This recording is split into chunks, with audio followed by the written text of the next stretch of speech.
आज मैं बना रही हूँ लंच में मूंग की मंगोड़ी। इसके लिए ये वाली मूंग डाल लिए मैंने, धुले मूंग बोलते हैं इसको। ये देखिए ओवरनाइट मैंने भिगा लिए थे।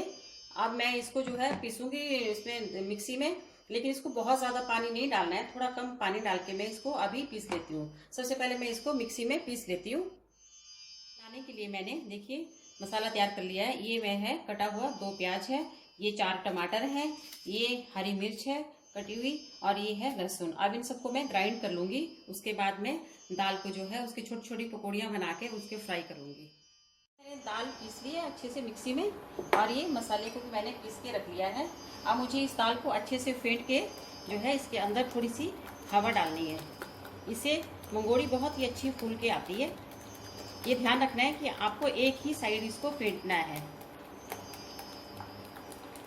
थोड़ी देर फेंट के उसके बाद में मंगोड़ी बनाऊंगी। मैंने दूसरी तरफ तेल गरम करने के लिए भी रख दिया है। जब तक मैं इसको फेंटूंगी तेल गरम हो जाएगा हमारा। इसको बिल्कुल हल्का करना है दाल को फेंट के। देखिए दाल कितनी फ्लफी होना शुरू हो गई है, ये देखिए कितनी फूल गई है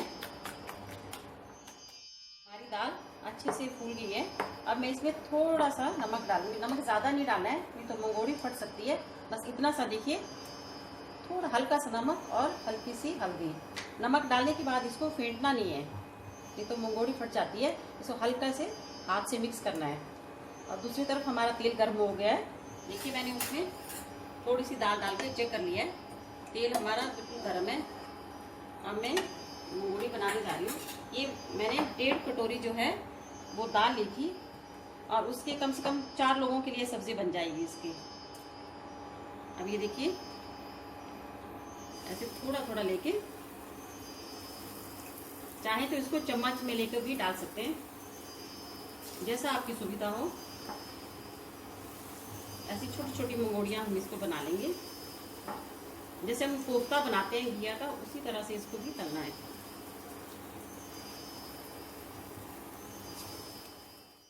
1.5 कटोरी दाल से इतनी मंगोड़ी बनके तैयार हुई है। और देखिए कितनी अच्छी फूली फूली सॉफ्ट मंगोड़ी बनके तैयार हुई है। इस मंगोड़ी से मैं आप सब्जी बनाने जा रही हूँ। इसका यूज़ किसी भी तरह कर सकते हैं। इससे भल्ले भी, दही भल्ले की तरह भी बना सकते हैं। इसके ऊपर दही डाल के दही मंगोड़ी बन सकती है। इसको कड़ी में भी यूज़ कर सकते हैं। अगर आप दाल भिगोने का झंझट नहीं करना चाहते तो आजकल मार्केट में पाउडर मिलता है मूंग दाल का, उसको लेके थोड़ा सा भिगो के, थोड़ी देर पहले भिगो के उसकी भी मंगोड़ी बन सकती है। अब देखिए मैं इसकी सब्जी बना रही हूँ, और ये मसाला मैंने ग्राइंड कर लिया है। तेल भी हमारा गर्म हो गया है। अब मैं इसमें ये मसाला डालने जा रही हूँ।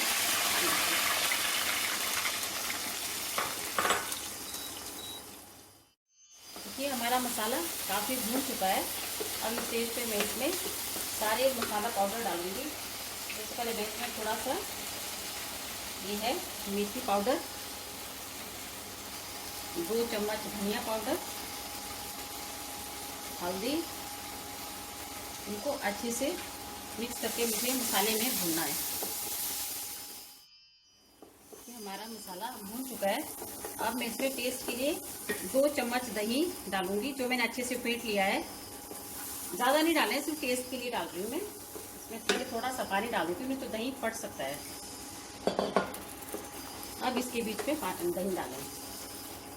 सूखे मसाले में डायरेक्ट दही कभी मत डालें, दही फट जाता है। अब मुझे इसको थोड़ा सा पकाना है। हमारा मसाला भून चुका है, इसने तेल छोड़ना शुरू कर दिया। अब मैं इसमें थोड़ा सा हींग डालूंगी। हींग जो है सब्जी में अगर आप खाते हो तो ज़रूर इसमें डालें, पेट के लिए बहुत ही अच्छा होता है। और मैं थोड़ा सा अब गरम मसाला और 1 चम्मच कश्मीरी लाल मिर्च डालूंगी। ये ऑप्शनल है, ये सिर्फ मैं कलर के लिए इसमें डाल रही हूँ। देखिए अब इसमें मैं पानी ऐड करके इसकी ग्रेवी बना लूँगी पहले। अभी मैंने इसमें नमक नहीं डाला है। अब मैं इसमें ऐड कर रही हूँ स्वाद के अनुसार नमक।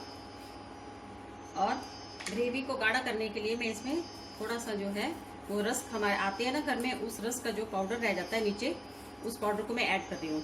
ऐसे पाउडर भी इस्तेमाल हो जाता है और सब्ज़ी भी हमारी अच्छी बन जाती है। बहुत ही टेस्टी सब्ज़ी इससे बनती है। ये मैंने थोड़ा सा पाउडर डाल दिया इसमें। ग्रेवी जो है एकदम गाढ़ी हो चुकी है। अब मैं इसमें डालूंगी मंगोड़ी। अब मंगोड़ी डालने के बाद मुझे इसे 4-5 मिनट के लिए उबालना है, फिर हमारी सब्ज़ी तैयार हो जाएगी। बाद देखिए सब्ज़ी को चेक कर लेते हैं। देखिए हमारी मूंग की मंगोड़ी बनकर बिल्कुल तैयार है। कितनी फूल के देखिए अच्छी बन गई है और ग्रेवी भी कितनी गाढ़ी होगी। अब मैं गैस को बंद करती हूँ और अब मैं इसको गार्निश कर रही हूँ। थोड़ी सी कसूरी मेथी है मेरे पास और 2 चम्मच मैं घर की फेंटी हुई मलाई से इसको गार्निश कर रही हूँ। बहुत ही टेस्टी सब्ज़ी बनकर तैयार हुई है। आप चाहें तो इसके पराठे से खा सकते हैं, चाहे तो इसको चपाती से खाएं या चावल से भी खा सकते हैं। ये कितनी अच्छी सब्ज़ी घर के इंग्रेडिएंट से बनके तैयार हुई है। आपको अगर ये मेरी रेसिपी पसंद आई हो तो लाइक, शेयर एंड सब्सक्राइब ज़रूर करें। आइए सब्ज़ी का मज़ा लेते हैं।